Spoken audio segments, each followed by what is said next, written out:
여러분은 다른 사람에게 어떻게 보이는지가 신경 쓰여서 하고 싶은 말을 하지 못하거나 행동을 조심해 본 적 있으신가요?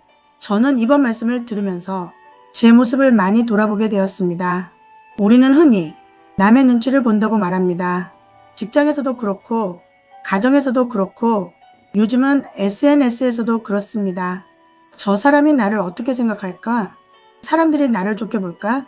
어쩌면 우리는 생각보다 훨씬 많이 사람의 시선을 의식하며 살아가고 있는지도 모르겠습니다. 우리 속담에도 이런 말이 있지요. 양반은 물에 빠져도 개의 엄을 안 친다. 물에 빠진 순간에도 체면을 먼저 생각한다는 뜻입니다. 그런데 성경에도 사람의 시선을 너무 의식했던 한 사람이 나옵니다. 바로 사울왕입니다. 하나님께서는 사울에게 아말렉을 진멸하라고 명령하셨습니다. 그러나 사울은 하나님의 말씀에 온전히 순종하지 않았습니다. 사무엘상 15장을 보면 사울은 자신을 위한 기념비까지 세웁니다. 그리고 사무엘이 그의 불순종을 지적했을 때 사울은 자신의 잘못을 인정하면서도 이런 부탁을 합니다. 내 백성의 장로들 앞과 이스라엘 앞에서 나를 높이사. 사무엘상 15장 30절. 저는 이 말씀을 보면서 사울이 무엇을 가장 두려워했을까 생각해 보았습니다.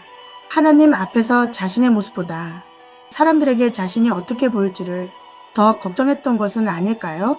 그래서 사무엘은 말합니다. 순종이 제사보다 낫고. 사무엘상 15장 22절 그리고 잠언 29장 25절에서는 이렇게 말씀합니다. 사람을 두려워하면 올무에 걸리게 되거니와 여호와를 의지하는 자는 안전하리라. 사람의 시선을 두려워하는 마음을 성경은 올무라고 표현합니다. 처음에는 작은 눈치처럼 보이지만 어느 순간 그것이 내 마음을 붙잡고 내 선택까지 움직이게 할 수 있기 때문입니다. 이번 말씀을 들으면서 저는 제 직장에서의 모습을 떠올렸습니다.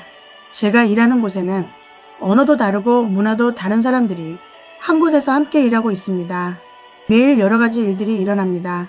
어떤 일은 사실 저와 직접 관계없는 일인데도 함께 일하는 직원이다 보니 주인의 눈치를 보면서 괜히 몸을 사리고 있는 제 모습을 발견했습니다. 그러다 생각이 가정으로까지 이어졌습니다. 나는 남편을 얼마나 자랑스럽게 여기며 살아왔을까? 또 아들을 바라보면서도 세상 사람들이 말하는 성공의 기준으로 바라본 적은 없었을까? 그리고 SNS를 하는 제 모습도 돌아보았습니다. 나는 혹시 실제 나보다 나를 너무 좋게 보여주려고 하고 있는 것은 아닐까? 하나님께 내가 어떻게 보이는가 보다 사람들에게 내가 어떻게 보이는지를 더 중요하게 생각하고 있지는 않은가? 이 질문 앞에서 저도 제 마음을 가만히 들여다보게 되었습니다. 예수님께서는 요한복음 5장 44절에서 사람에게서 영광을 취하면서 하나님께로부터 오는 영광은 구하지 않는 모습을 말씀하셨습니다. 바울도 갈라디아서 1장 10절에서 사람을 기쁘게 하려는 것과 그리스도의 종으로 살아가는 문제를 이야기합니다. 결국 중요한 질문은 이것인 것 같습니다. 사람들이 나를 어떻게 볼까가 아니라 하나님께서는 지금 나를 어떻게 보고 계실까? 물론 사람을 존중하고 다른 사람을 배려하는 것은 중요합니다. 하지만 사람을 배려하는 것과 사람을 두려워하는 것은 다릅니다.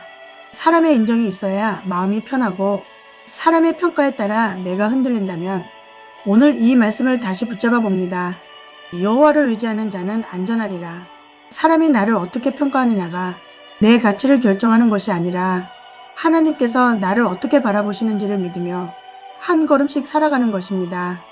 오늘 저는 제 자신에게 이렇게 질문해 봅니다. 나는 지금 누구의 시선을 가장 두려워하고 있는가? 사람에게 인정받기 위해 내 마음을 지나치게 감추거나 나를 과장하고 있지는 않은가? 그리고 그 자리에 하나님을 의지하는 믿음을 놓아봅니다. 하나님, 사람들에게 어떻게 보일지를 걱정하며 살아갈 때가 많았음을 고백합니다. 사람의 인정과 평가에 마음을 빼앗기지 않고 하나님께서 나를 어떻게 바라보시는지를 더 중요하게 여기게 해주세요. 사람을 두려워하는 올무에서 벗어나 오늘도 주님을 의지하며 살아가게 해주세요. 예수님의 이름으로 기도합니다. 아멘. 오늘도 사람의 시선 때문에 마음이 무거운 분이 계시다면 이 한 말씀을 마음에 담고 가셨으면 좋겠습니다. 여호와를 의지하는 자는 안전하리라. 오늘도 우리의 삶 속에서 말씀과 함께 작은 쉼을 찾아가기를 바랍니다. 소소한 쉼터였습니다.